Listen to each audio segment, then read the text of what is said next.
Hello students, this is Nishi Mishra, Faculty of Social Studies at Mount Literacy School, Jhansi. Students, I hope that you are doing good at home. In the previous lecture, we started the second chapter of civics. That is the secularism. So I hope the lecture was clear to you. I hope you have now understood what secularism exactly is. I also told you that in the next video we will start the Indian secularism. Students, we discussed in the previous video that the constitution says that India is a secular state, right?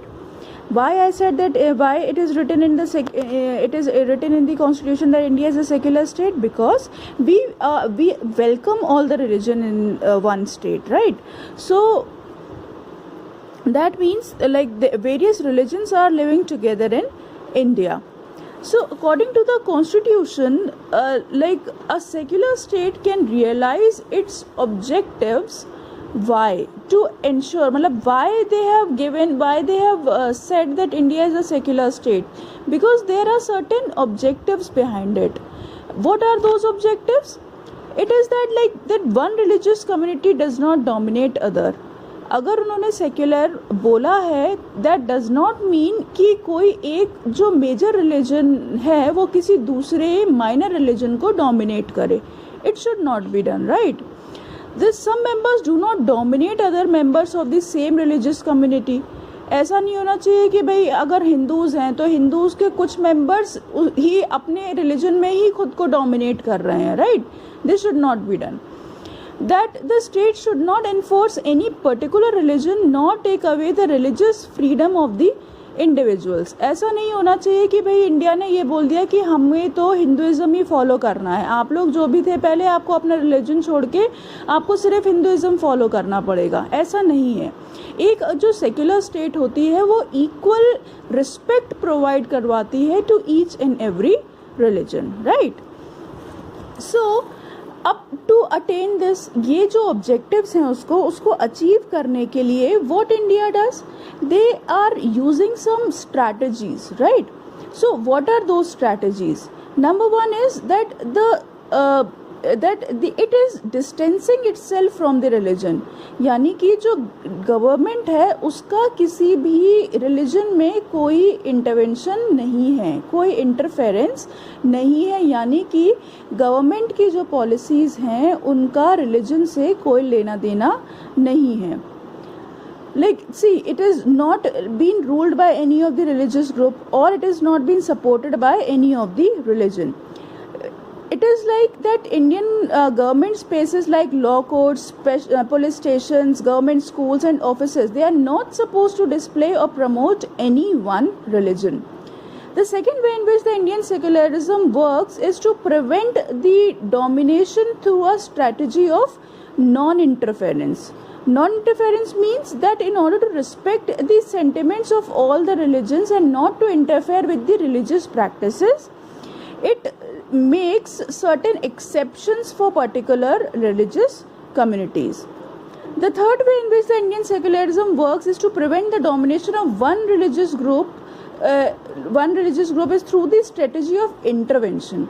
अभी मैंने आपको बोला कि क्या कर रहे हैं, government is not interfering. पहली स्ट्रेटजी हमने क्या करी थी, that the government has distanced itself from any of the religion. Next was not interference. Here I am saying that the strategy of intervention. तो नॉन इंटरफेरेंस भी है, लेकिन at some places the government is also intervening in the religious matters. Why? Because there are some religious groups in our country, या कुछ ऐसे लोग हैं, ऐसी communities हैं जिनको uplift करने की ज़रूरत है. That is why the government or the Indian constitution has banned untouchability. It is in this instance the state is intervening in the religion in order to end the social practice that believes discriminates and excludes and violates the fundamental right of the lower caste who are citizens of this country. Similarly, to ensure that the laws related to equal inheritance rights are respected, right? So the intervention of the state can also be in the form of support. The Indian constitution grants the right to religious communities to set up their own schools and colleges. In this way they are supporting one religion, right? It also gives them the financial aid and on the non preferential basis. So this was the strategies, the objectives of the Indian constitution to provide a secular state, and the strategies that the Indian government is following to attain the objectives. Now there is some differences between the Indian secularism and the other democratic countries. So children, if we compare America and India like on the terms of secularism, so अभी हमने देखा that India is not interfering in the religious matters.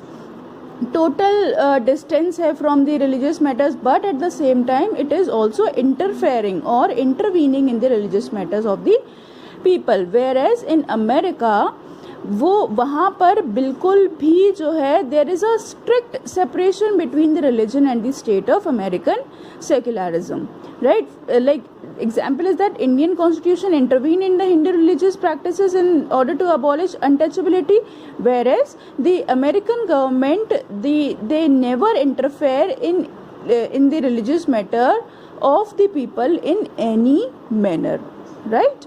So children, like I'm done with this chapter. I hope it is clear to you all. In my next video we are going to start with the second chapter of geography. Stay tuned. Goodbye.